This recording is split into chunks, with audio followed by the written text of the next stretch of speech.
I eversori sono Pachito e il duo della razza dell'orso. Partiti.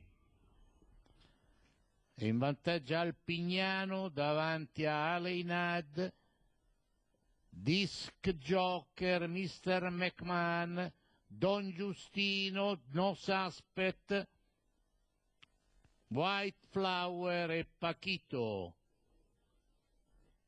Dopo 300 metri di corsa passa Disc Joker davanti ad Alpignano, Aleinad, Mr. McMahon, No Suspect, Don Giustino, White Flower e Pachito.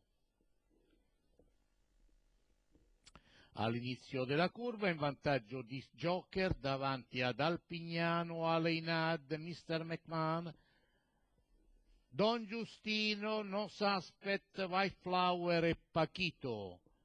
Poco prima dell'ingresso in dirittura in leggero vantaggio Disc Joker davanti ad Alpignano, Aleinad e Mr. McMahon. I cavalli entrano in dirittura con Disc Joker all'interno, attaccato all'esterno da Alpignano e Aleinad.